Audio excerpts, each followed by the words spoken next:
Hi friends, welcome to my channel.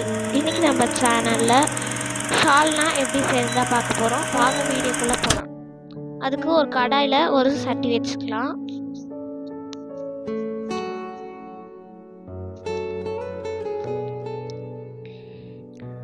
அதில் மூணு teaspoon அளவுக்கு எண்ணெய் ஊற்றிக்கலாம்.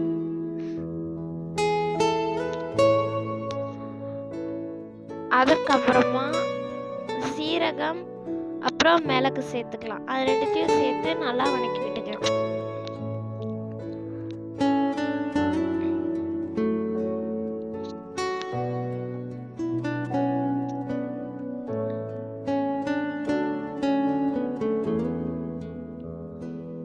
அது நல்லா வதங்கினோடனே சோம்பு சேர்த்துக்கலாம்.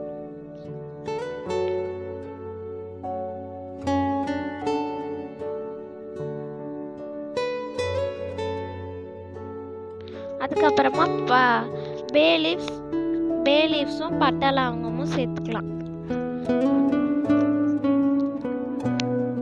அப்புறம் சின்ன வெங்காயம் ஒரு 10 சேர்த்துக்கலாம்.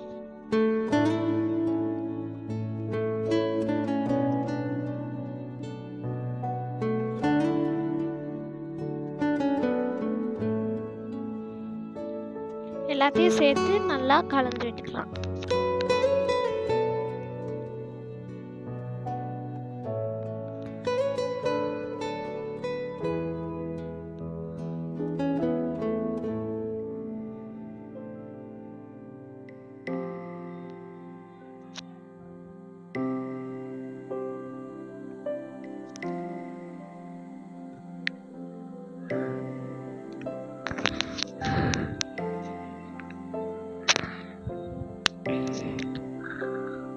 காஞ்ச மிளகாய் ஒரு 4 சேர்த்து எல்லாத்தையும் சேர்த்து நல்லா ஒரு டைம் வதக்கி விட்டுக்கலாம்.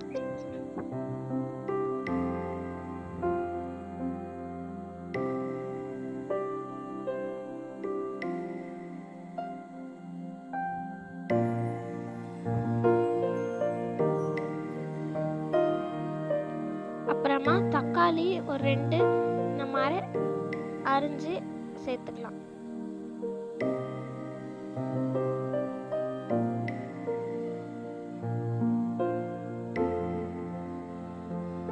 இப்போ எல்லாத்தையும் ஒரு மிக்ஸி ஜாரில் சேர்த்து நல்லா கிரைண்ட் பண்ணி எடுத்துக்கலாம். இந்த மாதிரி நல்லா பேஸ்ட் மாதிரி கிரைண்ட் பண்ணி எடுத்த உடனே இன்னொரு மிக்ஸி ஜாரில் தேங்காயும் ஊற வச்ச கசகசாவும் சேர்த்துக்கலாம்.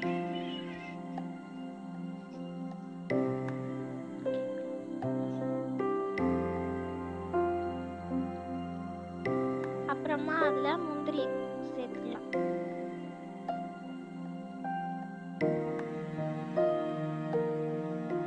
சோம்பும் சேர்த்துக்கலாம். நெக்ஸ்ட் இன்னொரு கடாயில் எண்ணெய் வச்சு பே லீவ்ஸும் சோம்பு அதெல்லாம் சேர்த்துக்கலாம்.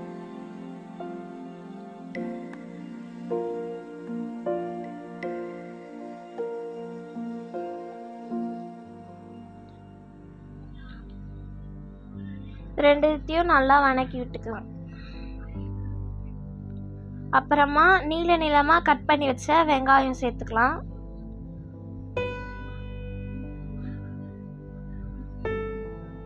உப்பு தேவையான அளவு சேர்த்துக்கலாம். அப்புறம் இஞ்சி பூண்டு விழுது சேர்த்துக்கலாம்.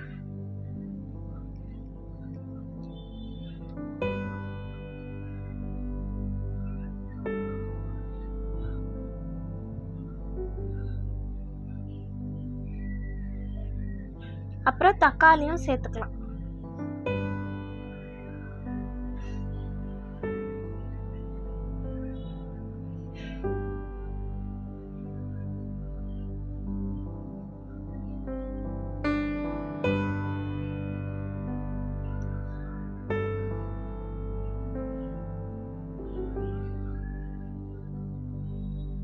இப்போ இதில் நம்ம அரைச்சி வச்ச பேஸ்ட்டையும் சேர்த்து நல்லா ஒரு டைம் கலந்து விட்டுக்கலாம்.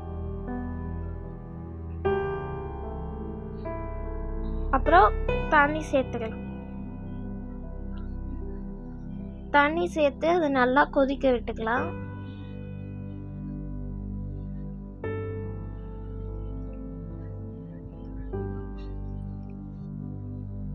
இதுக்கப்புறமா சில்லி பவுடர் சேர்த்துக்கலாம்.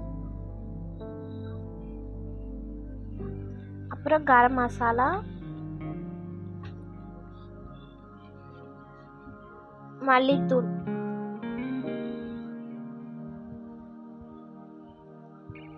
அப்புறம் நம்ம அரைச்சி வச்ச அந்த தேங்காய் பேஸ்ட்டையும் சேர்த்துக்கலாம். அப்புறம் இதுக்கப்புறம் தண்ணியே ஊற்றக்கூடாது, அதனால கொஞ்சமாக தண்ணி ஊற்றிக்கலாம்.